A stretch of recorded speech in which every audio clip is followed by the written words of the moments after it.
আমার উম্মতেরা ঈমান খাঁটি করো, অল্প আমলই তোমার নাজাতের জন্য যথেষ্ট হয়ে যাবে। ঈমান হলো এক, নেক আমল হলো জিরো। যুবকের একটা আওয়াজ দিয়ে বলতে হবে, একের পাশে জিরো বসালে একের মান কত? এর একটা জিরো বসান, এর একটা বসান, এভাবে একের পাশে জিরো বসাবেন, যত একের মান বাড়বে তত। কিন্তু আপনার এক নাই, জিরো বসাতে বসাতে যদি রাজধানী ঢাকা পর্যন্ত নিয়ে যান, ও আমার ভাইরা বলেন তো, এক বিহীন জিরোর কি দাম আছে? এক বিহীন জিরোর যেমন দাম নাই, ঈমান ছাড়া নেক আমলের দাম নাই। সবার আগে ঈমান। বেঈমান হয়ে যদি কেউ মারা যায়, সে জান্নাতে যেতে পারবে? দেখেন ইব্রাহিম আলাইহিস সালামের আপন পিতা আযর বেঈমান হয়ে মারা গেছে। আমার ভাইরা বলেন তো, ইব্রাহিম আলাইহিস সালাম কি বাবা আযরকে জান্নাতে নিতে পারবে? অথচ তিনি মুসলিম জাতির পিতা, তিনি আল্লাহর বন্ধু, প্রিয় নবী। জন্মের আগে বাবা নাই, 6 বছর বয়সে মা নাই, 8 বছর বয়সে দাদা নাই, দুনিয়ার তিনদের সর্দার। ওই চাচা আবু তালিব 42 বছর রাসূলকে বুকের ভিতরে আগলে রেখেছে। জোরে বলেন কয় বছর? 42 বছর রাসূলকে বুকের ভিতরে আগলে রেখেছে। মরার সময় ঈমান নিয়ে মরতে পারে নাই। বলেন তো, বিশ্ব নবী কি চাচা আবু তালিবকে জান্নাতে নিতে পারবে? রাসূল বলছেন, আমি আমার চাচার জন্য দোয়া করতেই থাকবো, দোয়া করতেই থাকবো, যতক্ষণ না আল্লাহ আমাকে নিষেধ করেন। আল্লাহ কোরআনুল কারীমে সূরা তাওবার 113 নম্বর আয়াত নাযিল করলেন, মা কানা লিন-নাবিয়্যি ওয়াল্লাযীনা আমানু আইয়াস্তাগফিরু লিল মুশরিকিন। নবী এবং মুমিনদের উচিত হবে না মুশরিকদের জন্য দোয়া করা, যদিও তারা তাদের নিকট আত্মীয় হয়। কারণ তাদের জন্য জাহান্নামের ফয়সালা করে রেখেছেন কে? আল্লাহ। ইন্নী হারামতুল জান্নাতা আলাল কাফিরিন। দুনিয়ার একজন কাফেরও জান্নাতে যেতে পারবে না। কি আপনারা বিশ্বাস করেন? এটা বিশ্বাস হয়? তাহলে ভাইরা আমার, ঈমানের গুরুত্ব বেশি না কম? এর বড় বছর ঈমান ছাড়া যে জান্নাতে যাওয়া যাবে না, আমল কবুল হবে না। তাহলে ঈমানের চেয়ে দামি জিনিস কি আর আছে? যেটা ছাড়া আমল কবুল হয় না, জান্নাতে যাওয়ার সুযোগ নাই, সেই জিনিসের দাম বেশি না কম? সারা দুনিয়া একদিকে, আর মুমিনের একজন মুমিনের ঈমান একদিকে, ঈমানের দাম বেশি। এজন্য ঈমান যারা পেয়েছে, ঈমানের জন্য ঘর ছেড়েছে, বাড়ি ছেড়েছে, মাতৃভূমি থেকে বিতাড়িত হয়েছে, মিথ্যা মামলায় জেলখানার অন্ধ প্রকোষ্ঠে বছরের পর বছর বন্দী মানবতর জীবন যাপন করেছে। দুনিয়ার ঈমানদারেরা ফাঁসির মঞ্চে দাঁড়িয়ে হাসতে হাসতে জীবনের জয়গান গিয়েছে। ঈমানদারের ঈমানের জন্য মেশিন গানের বুলেটের সামনে মাথা উঁচু করে দাঁড়িয়ে পক্ষ উন্মোচন করে শাহাদাতের নজরানা পেশ করেছে। দুনিয়ার একজন ঈমানদার ব্রহ্মাণ্ডবাদী শক্তির তলবি বাহকদের কাছে তাদের ঈমান বিক্রি করে নাই, ভবিষ্যতেও করবে না। কথা বলুন ঠিক কিনা? আমরা সব হারাতে পারি, ঈমানের রাজপথ থেকে এক কদম দূরে সরতে পারি না। শির দিতে পারি, ঈমান দিতে পারি না। ভাইরা আমার, বেঈমান হয়ে যদি কেউ মারা যায়, তার বাঁচার উপায় নাই, বাঁচার উপায় নাই। কানাই কাবার ইমামও যদি বেঈমান হয়ে মারা যায়, তার বাঁচার উপায়। সারা দুনিয়ার মানুষ যদি কোনো বেঈমানের জন্য দোয়া করে, দোয়া কবুল হবে? সারা দুনিয়া। বরং দোয়া করতে নিষেধ করেছে কে? আল্লাহ। দোয়া করাই যাবে না, কারণ তাদের জন্য জাহান্নামের ফয়সালা হয়ে গেছে। তাহলে ভাইরা আবার, জান্নাতে যেতে হলে ঈমান নিয়ে যেতে হবে, বেঈমান হয়ে যাওয়া যাবে না। এখন আমাদের ঈমানের খবর কি? ভালো? তাহলে ভালো হইলে ভালো।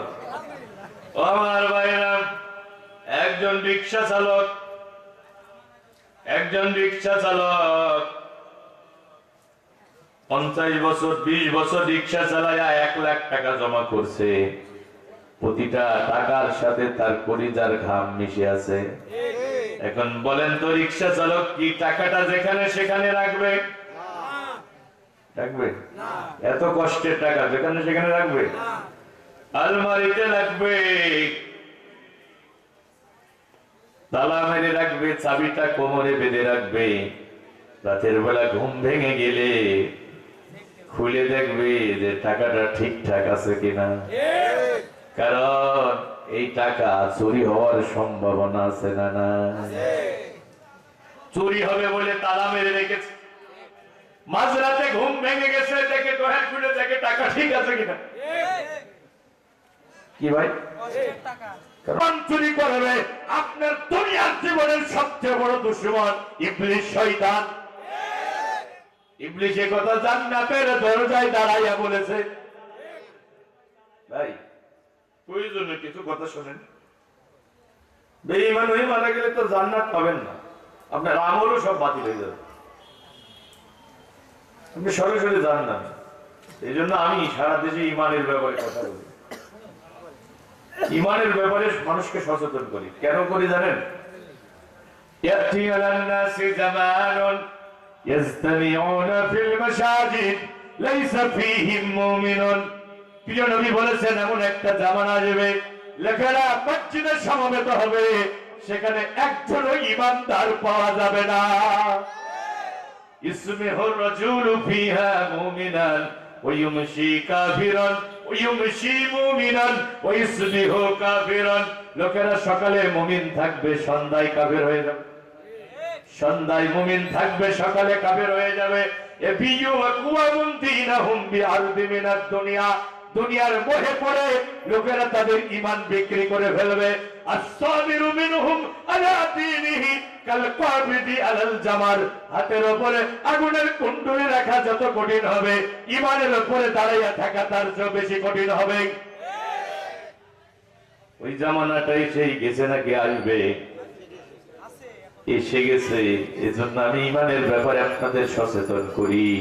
ইবলিস জান্নাতের দরজায় দাঁড়িয়ে বলেছে, فبما أغويتني لأقعدن لهم صراطك المستقيم। আল্লাহ যে বনি আদমের জন্য আমি তোমার জান্নাত থেকে বিতাড়িত হয়ে গেলাম, আল্লাহ তোমার নামে কসম করে বলছি আমি ওই রাস্তার পাকে পাকে থাকবো, মনে মনে থাকবো।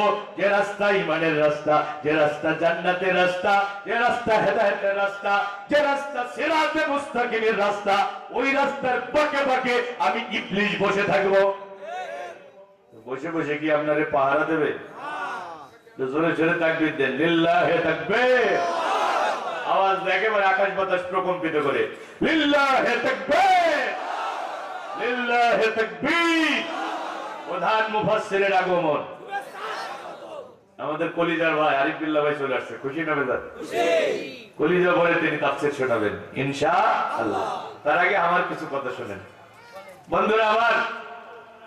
তাহলে ইবলিস আপনার ওই যে ভালো কাজ, ভালো রাস্তার মোড়ে মোড়ে থাকবে, মানে জান্নাতে যার রাস্তা, মানে ঈমানের রাস্তার বাঁকে বাঁকে থাকবে। কথা বলেন? গানের আসরে, যাত্রার প্যান্ডেলে ইবলিসের যাওয়ার দরকার নাই, কারণ গান বাজনার আসরে যারা আছে ওরাই তো শয়তান। মদের আসরে যারা থাকে তারা তো শয়তানের কাজ করছে, ওখানে শয়তানের আর যাওয়ার দরকার আছে?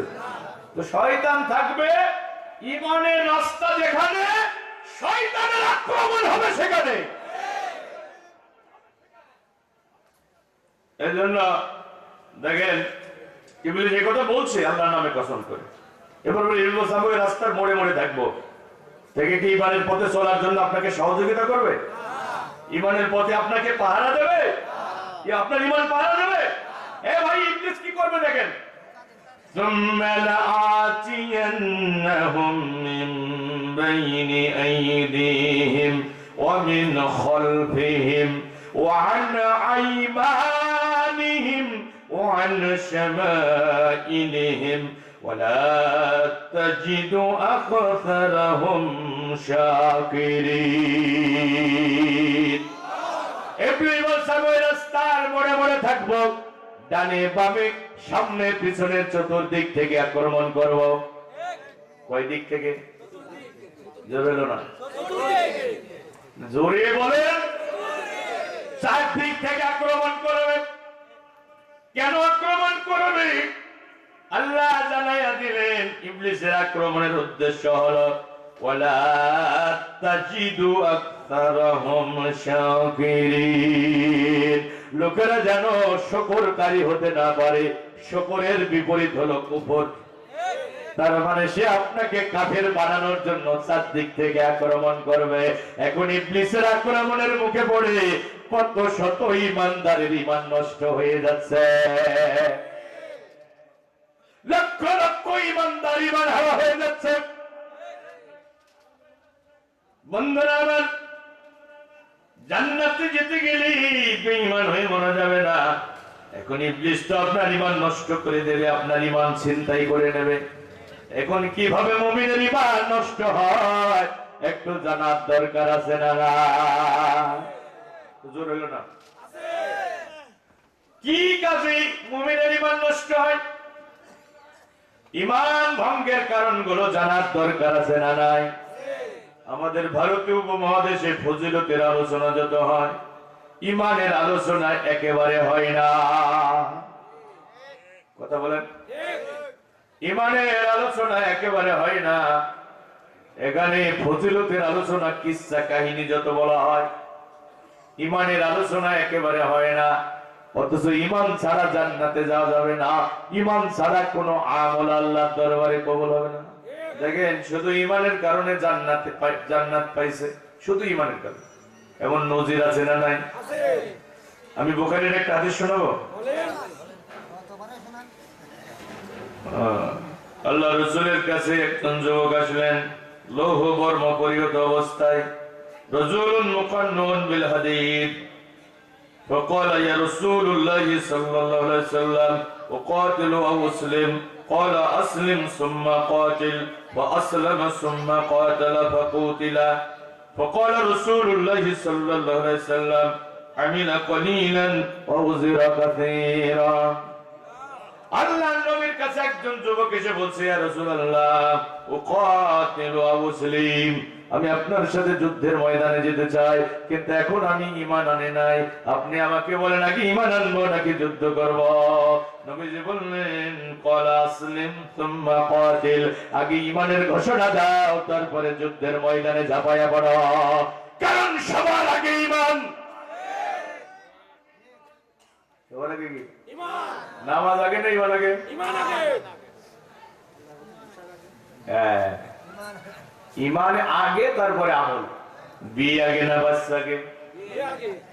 বিয়ের আগে বাচ্চা হলে বৈধ না অবৈধ? অবৈধ। চাকরি আগে না বেতন আগে? চাকরি আগে। বুঝছেন তো? হ্যাঁ, তাহলে ঈমান আগে, আমল পরে। ঈমান আনার সাথে সাথে আমল শুরু হবে। স্কুলে ভর্তি হওয়ার সাথে সাথে ক্লাস শুরু হবে। ক্লাস করেন তো? হ্যাঁ, আজকে কয়বার গেছেন ক্লাসে? 5 বার গেছেন। একবার? 5 বার নামাজ। অনেকে হাসে, ঈমান আর ঈমানের ঘোষণা দিতে মানে পড়ি স্কুলে ভর্তি হয়েছে কিন্তু স্কুলে তার খবর নাই। এরকম ছাত্র আছে না নাই?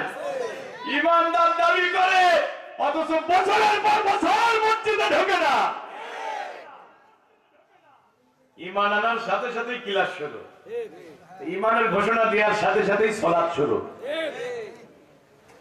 বুঝছেন? আচ্ছা, আসলে 23 বছরের কোরআন তো একদিনে মাথায় ঢোকানো যাবে না, একটু ঈমানটা বুঝে। ভাইরা আমার, যে কথা বলতেছিলাম, রাসূলুল্লাহ বললেন আগে ঈমানের ঘোষণা দাও, তারপরে যুদ্ধের ময়দানে ঝাঁপিয়ে পড়ো। ক্বালা আসলিম সুম্মা কাতিল, ফাআসলামা সুম্মা কাতালা ফাকুতিলা। এরপরে যুবকটা ঈমানের ঘোষণা দিল, যুদ্ধের ময়দানে ঝাঁপিয়ে পড়লো। আল্লাহর দ্বীনের পথে লড়াই করতে করতে যুবকটা মারা গেল। আল্লাহর নবী ডাক দিয়ে বলতেছেন আমিলা কলিলান উযিরা কাসীরা। ও যুবক, তুমি আমল করেছো খুবই কম, কিন্তু প্রতিদান পেয়েছো অনেক বেশি। কেবলমাত্র ঈমান এনেছো, এক ওয়াক্ত সালাত আদায় করার সময় পাও নাই। কেবলমাত্র ঈমান এনেছো, 10টা টাকা আল্লাহর পথে ব্যয় করার সময়টুকু তোমার হয় নাই। কেবলমাত্র ঈমান এনেছো, রমাদানের একটা সিয়াম পালনের সৌভাগ্য তোমার হয় নাই। কিন্তু তুমি প্রতিদান পেয়েছো অনেক বেশি, ঈমানের কারণে তুমি জান্নাত পেয়ে গেছো। একটু জোরে বলা যাবে কি সুবহানাল্লাহ? এই কথা আমি ক্লিয়ার বোঝাতে পারলাম? ওমর ভাইরা, এখন শয়তান তো ঈমান নষ্ট করার জন্য চেষ্টা করবে। কোন কাজে ঈমান নষ্ট হয় জানার দরকার আছে না নাই? যতগুলো কারণে একজন মুমিনের ঈমান নষ্ট হয়, তার মধ্যে 1 নম্বর কারণ হলো আল্লাহর সাথে শিরিক করা।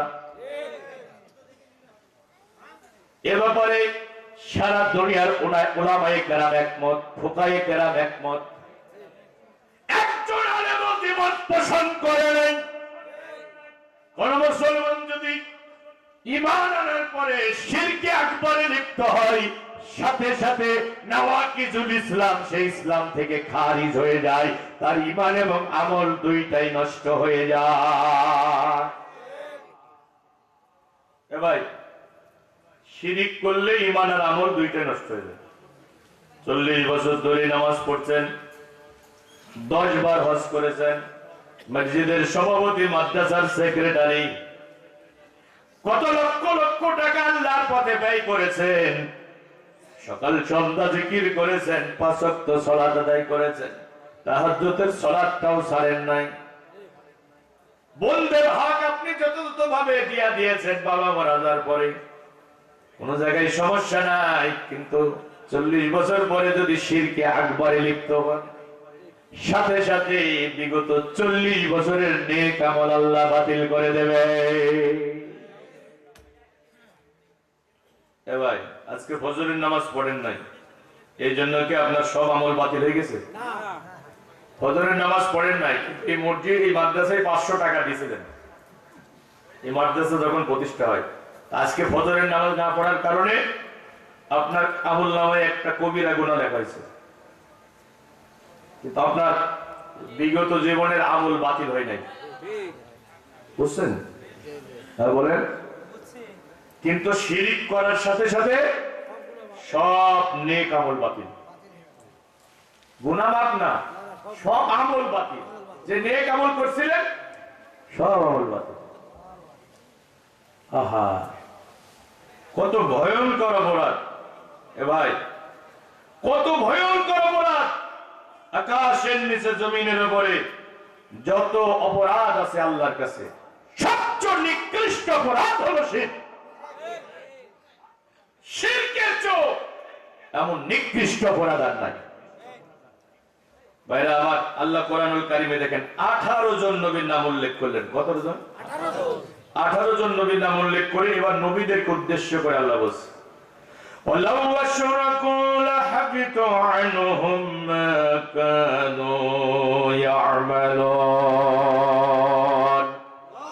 আমার নবীরা, তোমরা যদি শিরিক করতা, আমি আল্লাহ তোমাদের জীবনের সব নেক আমল বাতিল করে দিতাম। নবীদেরকে আল্লাহ বলছেন, নবীরা কতজন নবীর নাম উল্লেখ করলেন? এই 18 জনের ভিতরে বিশ্ব নবীর নাম নাই। এই জন্য আল্লাহ এবার বিশ্ব নবীকে স্পেসিফিক উদ্দেশ্য করে আয়াত নাজিল করলেন, ওয়ালাকাদ উহিয়া ইলাইকা ওয়া ইলাল্লাযীনা মিন ক্বাবলিক লাইন আশরাকতা লায়াহবাতান্না আমালুকা ওয়া লাতাকুনান্না মিনাল খাসিরিন। ও আমার প্রিয় হাবিব মুহাম্মদ সাল্লাল্লাহু আলাইহি সাল্লাম, তোমার আগে যত নবী এসেছে সকল নবীকে ওহীর মাধ্যমে আমি জানিয়ে দিয়েছি, তোমাকেও জানানো হলো লাইন আশরাকতা লায়াহবাতান্না আমালুকা। ও আমার নবী মুহাম্মদ, তুমি যদি শিরিক করতা, তোমার সারা জীবনের নেক আমল আমি বাতিল করে দিতাম। ওয়ালা তাকুনান্না মিনাল খাসিরিন। তোমার আমল শুধু বাতিল হতো না, তুমি ক্ষতিগ্রস্তদের অন্তর্ভুক্ত হয়ে যেতে। কথা কার? শিরিক করার কারণে বিশ্ব নবীর আমল যদি বাতিল হয়ে যায়, আমি হাসান আল মামুন যদি শিরকে লিপ্ত হই, সভাপতি সাহেব যদি জনাব মোহাম্মদ ইদ্রিস আলী মন্ডল যদি শিরকে আকবরে লিপ্ত হয়, মাওলানা আরিফ বিল্লাহ যদি শিরকে আকবরে লিপ্ত হয়, হাফেজ আব্দুল্লাহ আল মামুন যদি শিরকে আকবরে লিপ্ত হয়, বলেন তো তার আমল কি আর থাকে? সব আমল বাতিল বাতিল। এই অবস্থায় তওবা না করে নতুন করে ঈমান না এনে যদি মারা যায়, আল্লাহর জান্নাত তার চিরদিনের জন্য হারাম হয়ে যাবে। ইন্নাহু মান ইউশরিক বিল্লাহ ফাকাদ হারামাল্লাহু আলাইহিল জান্নাহ। সূরা মাইদার ৭২ নম্বর আয়াতে আল্লাহ বলছে, যে ব্যক্তি আল্লাহর সাথে শিরক করে মারা যাবে, আল্লাহর জান্নাত তার জন্য চিরতরে হারাম হয়ে যাবে। ভাই, কত গুরুত্বপূর্ণ বিষয় কথা বলছি, বুঝতে পারছেন?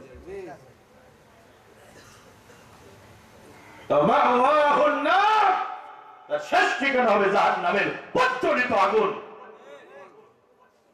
আর তার জন্য কোন সাহায্যকারী থাকবে না। সাহায্যকারী মানে কেউ সাফায়াত করতে পারবে না, দোয়াও করতে পারবে না। এর চেয়ে বড় মুসিবত কি আর হতে পারে? এখন আমাদের দেশে শিরিক আছে না নাই? দেখেন, আরেকটা আয়াত না বললে এটা অপূর্ণতা থেকে যাবে। আমি সংক্ষিপ্ত করতে চাচ্ছি, কারণ আমার একটা জিম্মাদারি দায়িত্ব আমার কাঁধের উপরে আছে, সেদিকে যেতে হবে। ভাইরা আমার, আল্লাহ দেখেন সূরা নিসার ভিতরে দুই জায়গায় একই বক্তব্য দিয়েছেন। আল্লাহ কি বলছে? আল্লাহ ইন্নাল্লাহা লা ইয়াগফিরু আন ইউশরাকা বিহি ওয়া ইয়াগফিরু মা দুনা যালিকা লিমান ইয়াশা। নিশ্চয় আল্লাহ ক্ষমা করবে না তার সাথে শিরকের গুনাহ, এছাড়া অন্য যে কোনো গুনাহ আমার আল্লাহ যাকে ইচ্ছা ক্ষমা করে দেবে। একটু জোরে বলা যাবে কি সুবহানাল্লাহ? ও বনি আদম শোনো, ইয়াবনা লাউ আন্নাকা তাইতানি বিতুরাবিল আরদি খতায়া, যদি দুনিয়া পরিমাণ গুনাহ নিয়ে হাশরের ময়দানে দাঁড়াও, দুনিয়া পরিমাণ গুনাহ নিয়ে যদি হাশরের ময়দানে দাঁড়াও, সুম্মা লাকিতানি লা তুশরিকু বি শাইয়া, কিন্তু যদি তোমার গুনার ভিতরে শিরকের গুনাহ না থাকে। কিসের গুনাহ? শিরকের গুনাহ। দুনিয়া পরিমাণ গুনাহ আছে, কিন্তু এই গুনার ভিতরে শিরকের গুনাহ নাই। আমার আল্লাহ বলেন, আতাইতুকা বিতুরাবিহা মাগফিরা, এরে আদমের সন্তান, আমি আল্লাহ তার চেয়েও বেশি ক্ষমা নিয়ে তোমার সাথে মোলাকাত করব। একটু জোরে বলা যাবে কি সুবহানাল্লাহ? আরো জোরে বলেন সুবহানাল্লাহ। দুনিয়া পরিমাণ গুনাহ করেছো, কিন্তু শিরকের গুনাহ যদি না করো, আমি আল্লাহ চাইলে তার চেয়েও বেশি ক্ষমা নিয়ে তোমার সাথে মোলাকাত করব। কিন্তু শিরক করে মারা গেলে ক্ষমা হবে না। এখন আমাদের দেশে শিরিক আছে না নাই? জোরে বলেন আছে। জোর হইল না? আছে। ওমা ইউমিনু আকসারুহুম বিল্লাহি ইল্লা ওয়া হুম মুশরিকুন। সূরা ইউসুফ 106 নম্বর আয়াত। অধিকাংশ ঈমানদার ঈমান আনার পরে শিরিক করবে। অধিকাংশ ঈমানদার ঈমান আনার পরে শিরিক করবে। কে বলেছেন? আল্লাহ। বিশ্ব নবীর পরে যিনি কোরআনের সবচেয়ে বড় মুফাসসির, আব্দুল ইবনে আব্বাস, তাকে রাইসুল মুফাসসিরিন বলা হয়, ইমাম ও তাফসীর বলা হয়। আল্লাহ রাসূলের আপন চাচাতো ভাই ইবনে আব্বাস। ইবনে আব্বাস যেদিন জন্মগ্রহণ করেন, বিশ্ব নবী তার মুখের লালা ইবনে আব্বাসের মুখে দিয়েছিলেন, আর বুকের উপরে হাত থেকে দোয়া করেছিলেন, আল্লাহুম্মা ফাক্কিহু ফিদ্দীন ওয়াল্লিমহু তাওয়িল। আল্লাহ আমার চাচাতো ভাই ইবনে আব্বাসকে তুমি দ্বীনের ফকি বানায়া দিও, আর তাকে তুমি কোরআনের তাফসীর শিক্ষা দিও। রাসূলুল্লাহ দোয়ার বদলতে আব্দুল ইবনে আব্বাস উম্মতের বড় মুফাসসির। সুবহানাল্লাহ বলেন সুবহানাল্লাহ। বন্ধুরা আমার, খুব মনোযোগ দিয়ে আমার কথাগুলো শুনেন।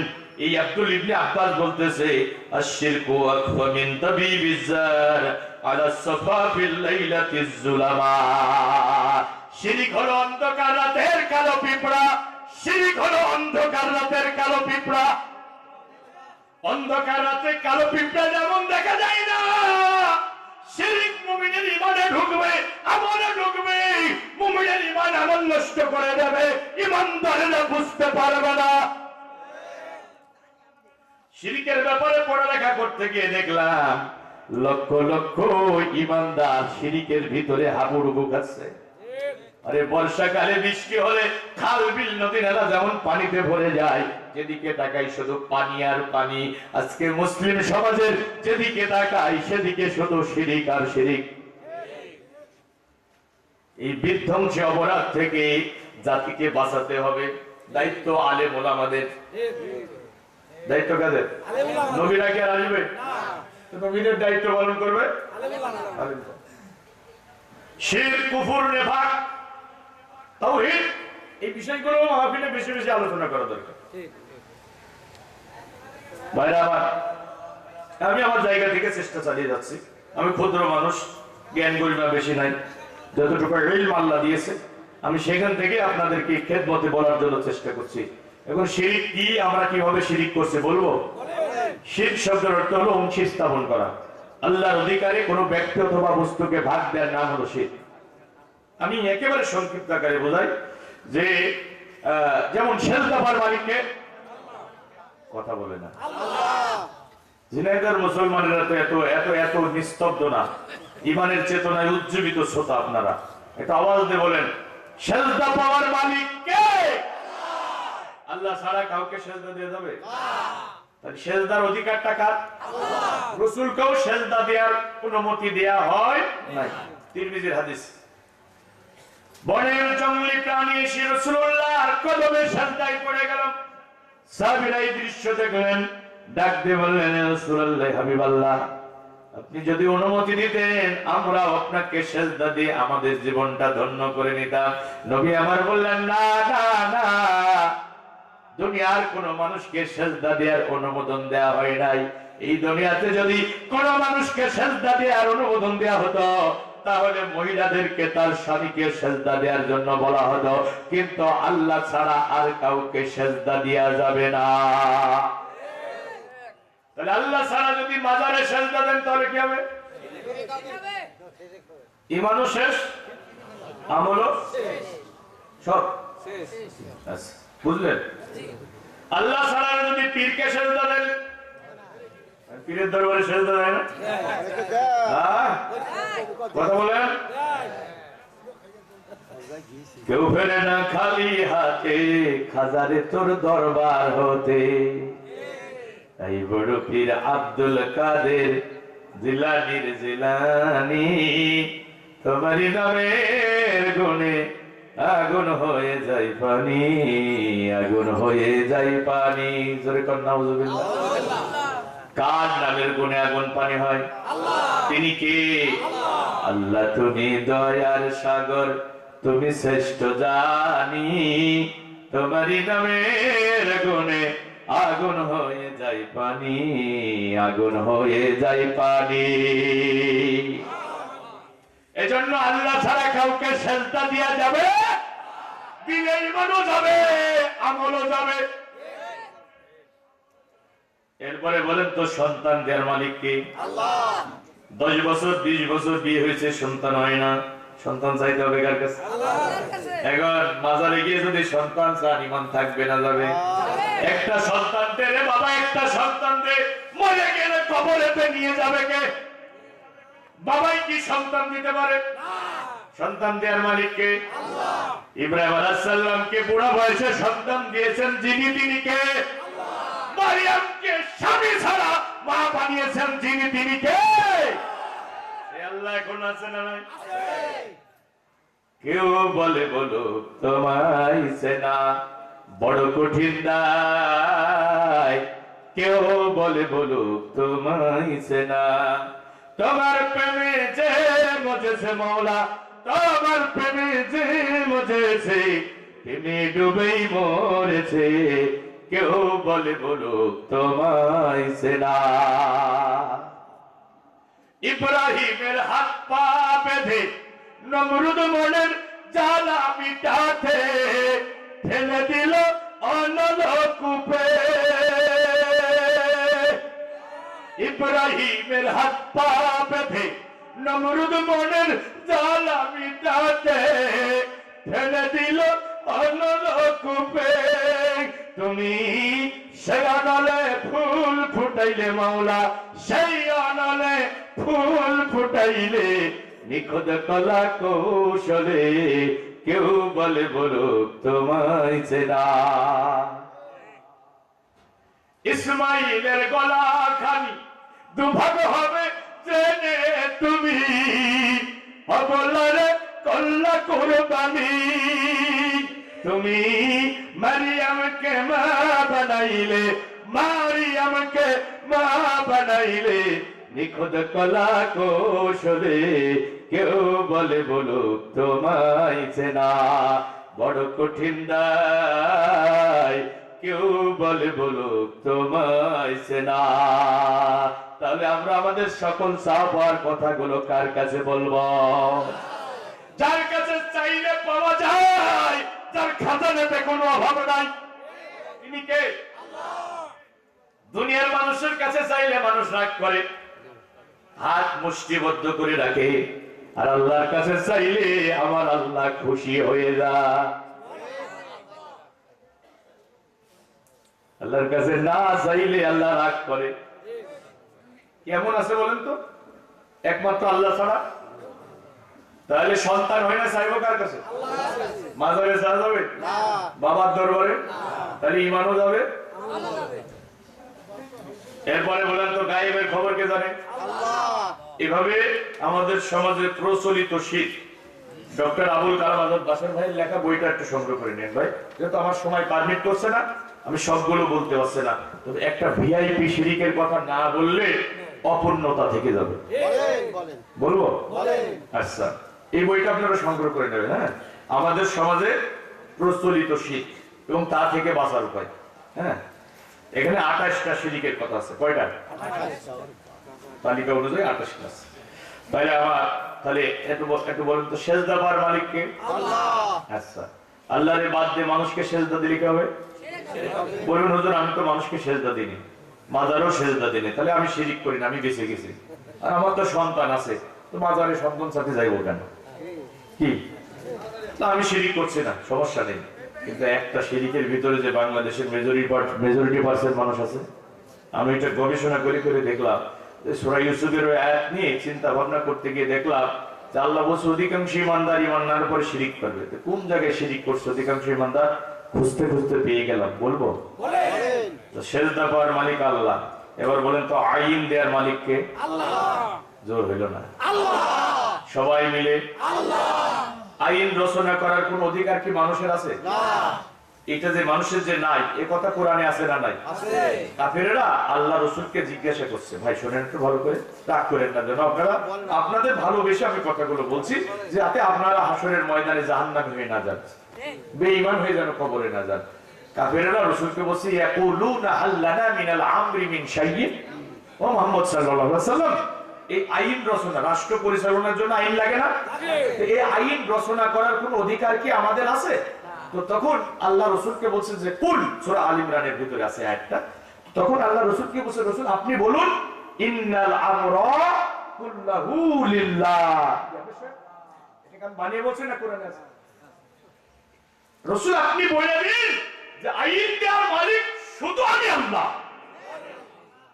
ইনিল হুকমু ইল্লা লিল্লাহ, আল্লাহ ছাড়া আর কেউ আইন দিতে পারবে না।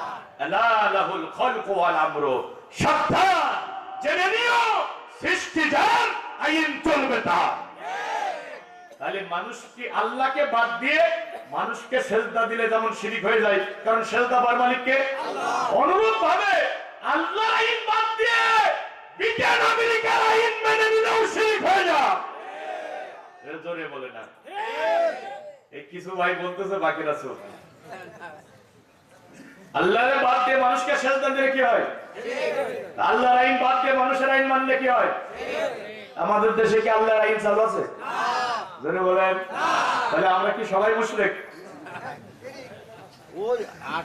ভাই শোনেন শোনেন, এদিকে শোনেন। আল্লাহর আইন মানে কি? আল্লাহর আইন, আল্লাহর আইন মানে যে কোরআনের আইন। রাষ্ট্র চলবে কার আইনে? ওইসব আল্লাহর আইন চালু হয়ে গেলে সব আক্রোশী ভণ্ড ব্যক্তির কোথায় চলে যাবে? সব বলবো যাতে ভেঙে মাটির সাথে গুঁড়িয়ে দেওয়া। ভাই আগে আল্লাহর আইন চালু করেন, ওয়াজ করে বন্ধ করা যাবে না এগুলো। রসুলের মতো ভালো বক্তা দুনিয়াতে আর পাবেন? 13 বছর ওয়াজ করে মক্কার সুদ ঘুষ জিনা ব্যবসা বন্ধ হয়েছে নাকি? মদিনায় গেছে, রসুল রাষ্ট্র ক্ষমতা পাইছে, আকাশ থেকে একটা করে আয়াত নাজিল করছে, আর রসুল রাষ্ট্রপ্রধান হিসাবে সেগুলো বাস্তবায়ন করছে। ওটা ইসলাম বুঝবেন তো ভালো করে ভাই। তাহলে আইন দেওয়ার মালিক কে? আল্লাহ। আচ্ছা, আমাদের দেশে কি আল্লাহর আইন চালু আছে? তাহলে কি আমরা সবাই মুশরিক? আমার যখন আমি ডিপলি চিন্তা করলাম এই আয়াতটা নিয়ে, যখন আমার স্ত্রী সন্তান জেলে, আমার নামও মামলা, তো আমি স্পিকারের কাছে গেছি, সংসদে ডেপুটি স্পিকার এস অ্যাডভোকেট ফজলে রাব্বির কাছে, কত জায়গায় গেলাম। তো কোরআনের আল্লাহ আইন দেওয়ার মালিক আমি, আমার আইন বাদ দিয়ে মানুষের আইন মানলে মুশরিক। ওয়াইনা তু'তুমুহুম ইন্নাকুম লা মুশরিকুন, সূরা আনামের 123 নম্বর আয়াতটা দেখবেন। আল্লাহ বলেছে আমার আইন বাদ দিয়ে মানুষের আইন যারা মানবে তারা অবশ্যই অবশ্যই মুশরিক, অবশ্যই মুশরিক। কে বলেছে? আল্লাহ। সূরা আনামের 123 নম্বর। ভাই আমি দলিল ছাড়া কথা বলা একেবারে পছন্দ করি না। শুনেন, আমি কি তাহলে চিন্তা করলাম, আল্লাহ আমি তো আমার বউ বাচ্চা জেলখানায়, আমি তো মানুষের আইন দিয়ে উকিল নিয়োগ করছি, আমার উকিলটা তো মানুষের আইন দিয়ে, আমাদের আদালতে কি আল্লাহর আইন আছে না মানুষের আইন? ওই আইন মেনেই তো আমি মামলা থেকে জামিন হলাম নাকি? ও আল্লাহ, আমি তো মুশরিক হয়ে গেলাম। কলিজা তো ভয়ে কেঁপে একেবারে অস্থির, কি করি, কোথায় যাই। চলে গেলাম রাজশাহী কোরআন রিসার্চ ফাউন্ডেশনের অফিসে ডক্টর গোলাম মুর্শেদ ভাইয়ের কাছে। আমি শুধু মূল মেসেজটা দিয়ে যাচ্ছি, ভাই আমি মনে হয় মুশরিক হয়ে গেছি, আমার বউ ছেলে মেয়ে জেলখানায়, আমি জেলে ছিলাম, এই মানুষের তৈরি করা আইন মেনে তো জেল থেকে বের হলাম। ডক্টর গোলাম মুর্শেদ ভাই বললেন, ও ভাই মুশরিক হবে না, হবে না, তোমার বাঁচার উপায় আছে 3টা। জোরে বলেন কয়টা? 1 নম্বর হলো ওজর, 2 নম্বর হলো অনুশোচনা, 3 নম্বর হলো পরিত্রাণের চেষ্টা। এখন আমি যে ব্রিটেন আমেরিকার আইন মানলাম, এটা হলো আমার ওজর, কারণ আমাদের দেশে আল্লাহর আইন চালু নাই বলে আমি ব্রিটেন আমেরিকার আইন মানতে বাধ্য হয়েছি। কথা বলুন ঠিক কিনা? আমাদের দেশে ডান দিকে চলার বিধান নাই বলে বাম দিকে চলতে আমরা বাধ্য হচ্ছি। ইসলামের বিধান কোন দিকে? ডান দিকে। তো নেই বলে আমরা বাম দিকে চলছি। এটা কি ওজর? এটা কি ওজর? ভালো করে বলুন ভাই, একটা ওয়াজ মাথার ভিতরে ঢোকাই নিয়ে যান তো, এটা কি ওজর? এই যে সভাপতি সাহেব খুব মনোযোগ দিয়ে শুনছে, এটা হলো ওজর।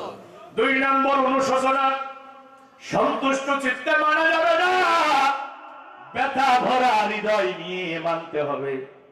ওই যে ডান দিকে চলার বিধান হলো ইসলামের বিধান, রাসূলের তরিকা। এখন ডান দিকে যে চলতে পারছি না, এজন্য কলিজার ভিতরে ব্যথা থাকা লাগবে। এখন আমাদের দেশে যে আল্লাহর আইন চালু নাই, এজন্য অন্তরের ভিতরে ব্যথা থাকা লাগবে। আছে তো ব্যথা? আছে। 3 নম্বর পরিত্রাণের চেষ্টা। এখন আল্লাহর আইন চালু নাই, আল্লাহর আইন প্রতিষ্ঠার জন্য চেষ্টা করবে যারা, থেকে বেঁচে যাবে তারা। তাহলে আপনারা কি চেষ্টা করতে রাজি আছেন? রাজি আছেন? রাজি আছেন? জমিন আল্লাহর, এখানে আইন চলবে আল্লাহর। আল্লাহর আইন ছাড়া কোন মানব রচিত আইন আমরা মানতে রাজি নয়। ওয়াইম্মা শরিয়া ওয়াইম্মা শাহাদা, হয়তো শরিয়ত নয়তো শাহাদা। হয় মানুষের আইন উৎখাত করে এই জমিনে আল্লাহর আইন আমরা প্রতিষ্ঠা করব, নচেত সেই প্রচেষ্টায় আমাদের জান কুরবানি হবে, আমাদের কলিজার রক্ত দিয়ে এই ভূখণ্ডে ইসলামী খেলাফতের ফাউন্ডেশন তৈরি করব। আল্লাহর আইন যতদিন প্রতিষ্ঠিত না হবে আমরা চুপ থাকবো না। কি রাজি আছেন? তাহলে আপনিও কিন্তু শিরকের কবলে পড়ে যাবেন। তাহলে আল্লাহর আইন এদেশে চালু হোক, এটা চান? একা একা চালু করা যাবে না, সবাই মিলে আমরা চেষ্টা করব ইনশাআল্লাহ। কি চেষ্টা করছে না? চেষ্টা করছে যারা শয়তানের বাহিনীর আক্রমণের শিকার হচ্ছে তারা। শয়তান কোন জায়গায় থাকবে? কোন মোড়ে? হ্যাঁ, সোজা রাস্তার মোড়ে। কথা বলতে পারে সিরাতে মুস্তাকিম, সোজা রাস্তায় চলবে যারা, শয়তান তাদেরকে বাধা দেবে। শয়তান সবাইকে বাধা দেবে না। ইমানের রাস্তায় যারা দাঁড়িয়ে থাকবে শয়তান তাদেরকে ইমানের রাস্তা থেকে সরানোর জন্য আক্রমণ করবে। তাহলে শয়তানের আক্রমণের শিকার এই যাবৎ পর্যন্ত কারা হচ্ছেন একটু চোখ বন্ধ করি চিনি নেন। আর তাদের সাথে এই শয়তানের আইন উৎখাত করে আল্লাহর আইন প্রতিষ্ঠার জন্য চেষ্টা করেন, তাহলে বাঁচতে পারবেন, আর নাহলে বাঁচার উপায় নাই। আল্লাহ আমাদের তৌফিক দান করুন, আমরা বলছি আমিন। এবার আসেন এই কাজটা করবেন আর আরেকটা আমল করবেন, সহজে আল্লাহকে খুশি করতে পারবেন, খুব সহজে। সে আমলটা কি? আব্দুল ইবনে আব্বাস ওই যে রাইসুল মুফাসসিরিন তিনি বলছেন, বুখারীর রিওয়ায়াত আছে, ইন্নী লা আ'লামু আমালান আকরাবু ইলাল্লাহি মিন বিররিল ওয়ালিদাইন। ইবনে আব্বাস বলছে যে দুনিয়ার মানুষেরা, আমি ইবনে আব্বাস কোরআনের সবচেয়ে বড় মুফাসসির, নবীজির দোয়ার বদলতে আমি কোরআনের সবচেয়ে বড় মুফাসসির। শোনো আমি তোমাদেরকে বলছি দুনিয়াবাসী, যদি খুব সহজে আল্লাহকে খুশি করতে চাও, তোমাদের একটা আমলের কথা আমি বলে যাচ্ছি, এর চেয়ে সহজ আমল আমি ইবনে আব্বাসের আর জানা নাই। কোন আমল করলে সহজে আল্লাহকে খুশি করা যাবে জানার দরকার আছে না নাই? ইবনে আব্বাস বলতেছে সেটা হচ্ছে মিন বিররিল ওয়ালিদাইন। তুমি তোমার মা বাবার সাথে ভালো ব্যবহার করবা, তোমার মা বাবার সাথে ইহসান করবা, এর চেয়ে সহজ আমল আমি ইবনে আব্বাসের আর জানা নাই। একটু জোরে বলা যাবে কি সুবহানাল্লাহ? তাহলে মা নাই কাদের, বাবা নাই কাদের, আমি একটু দুটি হাত তাদের দেখতে চাই। কাদের মা নাই কাদের বাবা নাই? অনেকের মা নাই বাবা নাই, হাত নামান ভাইরা আমার। মনটা একটু নরম করেন, কলিজা একটু নরম করেন। মা বেঁচে থাকলে ঈদুল আজহায় একটা শাড়ি দিয়া লাগতো কিনা? কথা বলে না? বাবা বেঁচে থাকলে একটা পাঞ্জাবি দিয়া লাগতো কিনা? মা চলে গেছে, বাবা চলে গেছে, পাঞ্জাবি দিয়া লাগে না, শাড়ি দিয়া লাগে না, অসুস্থ মা বাবারে ডাক্তারের কাছে দিয়া লাগে না, ওষুধ কিনা লাগে না। ও মাহারা সন্তান, ও বাবাহারা সন্তান, এই কোরআনের মাহফিলে বসে যদি মার কথা মনে পড়ে, বাবার কথা মনে পড়ে, তুমিও তো একদিন কবরে চলে যাবে। তোমার বাবা তোমার মা সাদা কাফন ছাড়া যেমন কিছুই নিয়ে যেতে পারে নাই, তুমিও সাথে কিছুই নিতে পারবে না। তোমার বাড়ি গাড়ি অর্থ সম্পদ সব পড়ে থাকবে, তোমার আদরের সন্তান কবরে তোমার সাথী হবে না, তোমার প্রিয়তমা স্ত্রী কবরে তোমার সাথী হবে না, একা একা কবরে যেতে হবে। যেতে হবে শূন্য হাতে, যেতে হবে শূন্য হাতে, সঙ্গে কেউ তো যাইবে না, 3.5 হাত জায়গা পাবি পাবি না রে বিছানা মন, 3.5 হাত জায়গা পাবি পাবি না রে বিছানা। আজকে তুমি যাদের লাগি শুধুই পাগল পারাও, কেউ যাবে না, যেতে হবে একা একা, কেউ যাবে না তারা। যাবে কি? ছাড়তে হবে মায়ার বাঁধন, ছাড়তে হবে মায়ার বাঁধন, সাধেরি বালাখানা, 3.5 হাত জায়গা পাবি পাবি না রে বিছানা। ও বন্ধু, ওই কবরে সাদা কাফন ছাড়া কিছুই সাথে যাবে না। চৌধুরী শিল্পপতি গুলশানে বাড়ি, বনানীতে বাড়ি, মার্সিডিজ গাড়িতে ঘুরে বেড়াতে, রাতের বেলা মরে যাও, এসি রুমে সদরের রাতটুকু থাকার সুযোগ দেবে না। এসি রুম থেকে বের করে বাড়ির বারান্দায় মসজিদের খাটিয়ার উপরে শোয়া দেবে। প্রতিটা মসজিদের বারান্দায় একটা করে খাটিয়া আছে না নাই? চৌধুরীর হাতে একটা দামি ব্র্যান্ডের ঘড়ি ছিল, সদরেরা ওইটা খুলে নেবে। চোখে একটা দামি ব্র্যান্ডের চশমা ছিল, ওইটা খুলে নেবে। দামি একটা ইয়াকুত পাথরের আংটি চৌধুরী ব্যবহার করত, ওইটা সজনেরা খুলবে। গায়ে দামি ব্র্যান্ডের কোট ছিল, ওইটা খুলবে। গায়ের জামাটা খুলবে, পণ্যের বস্ত্র খুলবে, সাদা কাফন ছাড়া সাথে কিছুই নিয়ে যাবে না। ও আমার মা বোনেরা, একই অবস্থা হবে। মরার সাথে সাথে নাকের ফুল, কানের দুল, হাতের পালা, গলার মালা খুলে নেবে, পণ্যের বস্ত্রটাও খুলবে। মায়ের পেট থেকে এসেছিলে যেমন ঠিক চলে যাবে তেমন, সবই তো চলে যাবে, সব পড়ে থাকবে, তুমি চলে যাবে। কিন্তু মরার আগে তুমি একটা পরকালের অ্যাকাউন্ট খুলে দাও, পরকালের অ্যাকাউন্ট খুলে দাও। আলহামদুলিল্লাহ আজকে 4 জন 6 জন ছাত্র, কয়জন? 4 জন ছাত্র তারা দস্তরবন্দি হবে, গোটা কোরআন তারা সিনাই ধারণ করবে। সুবহানাল্লাহ।